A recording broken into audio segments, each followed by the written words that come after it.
haven't straightened my hair and I'm a bad person, etc, etc. I really can't be bothered. This is like my first day which I've actually had to just sit and do whatever I feel like doing, and it's amazing. I had an academic conference, an amateur one. I didn't go to the one last year because I was moving house, and I thought that my secondary supervisor would actually bite my head off, the scary one. I thought she would bite my head off if I didn't do it this year. So I was stressing about writing a paper and presenting, and it went really well because some guy that I've never met in my life asked for a copy of my presentation, my paper, to cite in his own thesis, which I thought was, you know, pretty amazing. I wanted to do a foundation comparison video between two quite similar foundations, just in case anyone didn't know what they were for or who they were good for. This is quite like a lengthy comparison. I've tried to leave no stone unturned. So the comparison then, Makeup Forever Face and Body versus MAC Face and Body, the death match. I'm gonna look at the product claims first. MAC Face and Body, this is a water-based, water-resistant foundation. It's suitable for all skin types, and it contains emollients to moisturise and condition the skin. Sheer and natural coverage, no SPF. That is the basic redacted product blurb. Now with the Makeup Forever gel formula with light coverage and soft powdered sheen, long lasting, water resistant, gel liquid to powder finish, and suits all skin types, specifically mature or problem skin with a natural finish. So that's what the brands, the separate brands, claim to do. Pretty much similar, apart from the Makeup Forever is obviously more suitable for mature skin. As for the texture, so you can see with the MAC Face and Body, it's quite a thin liquid consistency, and then with the Makeup Forever, it is a much less pleasant looking consistency. It's a lumpy, wobbly, jelly mess. Almost a gel in that it seems to kind of sink into your skin, like it seems to melt into your skin. It's quite nice. It's quite cooling actually. So the application, both of them require a lot of shaking. The MAC Face and Body is pretty buildable. It's a very buildable foundation. It's nice to use.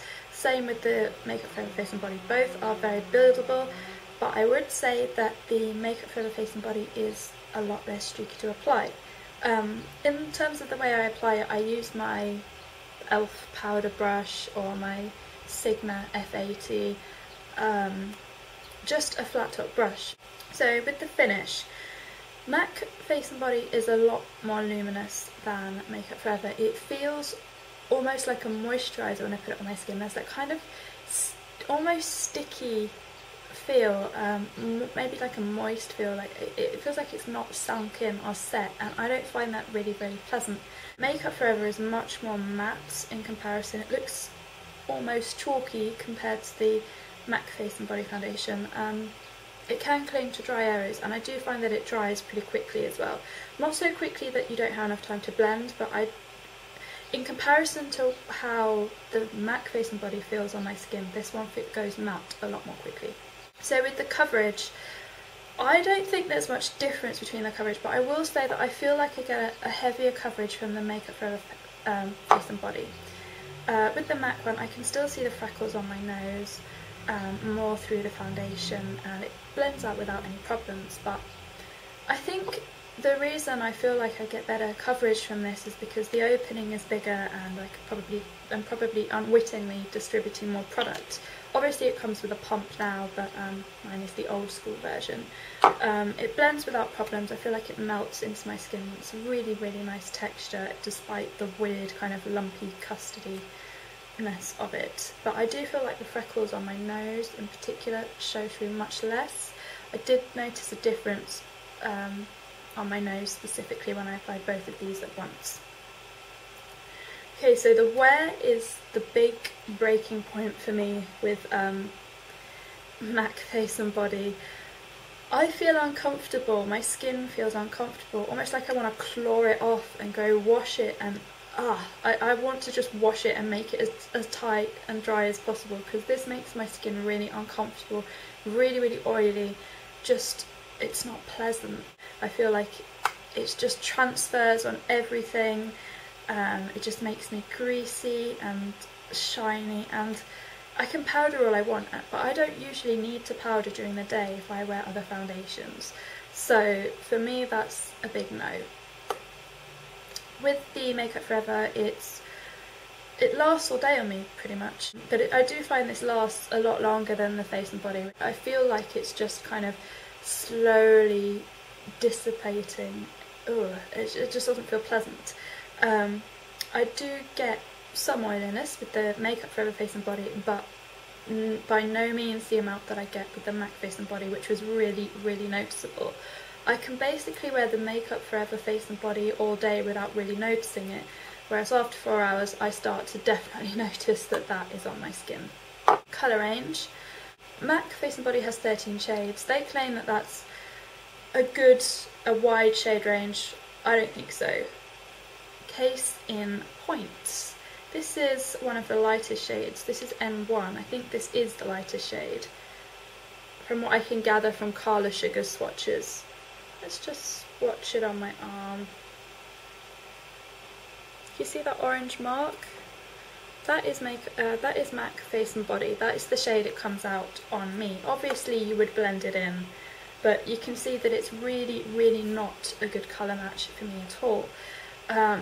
It kind of makes me look like I have a tan. Obviously because it's sheer, I can blend it out and I could get away with it, but compared, when I looked at the difference between one half of my face and the other, this one definitely fitted me more. The Makeup Forever definitely had a shade for me and the MAC didn't. So Makeup Forever has 19 shades, which is different, it's better, and I am in shade 38 in this, which is Pink Porcelain. I have got a really good match with Pink Porcelain in Makeup Forever. Price point, pretty important. MAC is way, way better value. You get 120ml of this for £23.50, which works out as £1.96 per 10ml. Makeup Forever, you get 50ml, so this is the full size bottle. It's £27.75, that works it out as £5.55 per 10ml, so there's a huge difference, £3 more per 10ml. So obviously the difference in value for money between these two is a hell of a lot. Random miscellaneous things which I thought were quite interesting. On my travels on the internet, I noticed that MAC Face and Body had a lot more reports of cystic acne or skin irritation than Makeup Forever, which is quite interesting to me because the old formulation of Makeup Forever's Face and Body did have mineral oil as a second ingredient. They did take that out later in the new formulation. I'm not sure whether I have the old one or the new one. I'm going to guess the old one because mine doesn't have a pump. But there are parabens in both, just to let you know. Makeup Forever is also very, very heavily scented.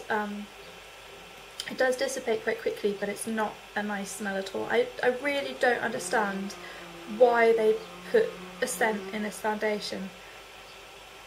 It smells like talcum powder, like rose scented talcum powder, like what old ladies wear. It's not that nice. So in terms of who would suit which foundation, for MAC, I think dry to normal skin would suit this very, very well.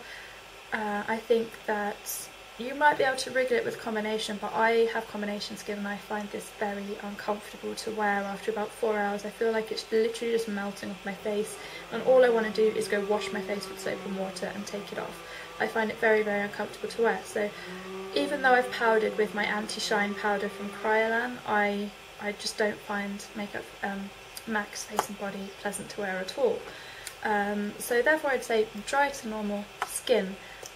Makeup Forever Face and Body, I would definitely say oilier skin. It does have a much more matte, powdery appearance than the Face and Body. It works much better on my oily combination skin than the MAC Face and Body, so this really does last all day on me. My only downside is that because I've got eczema across my cheeks, it does cling to dry patches, but what can you do?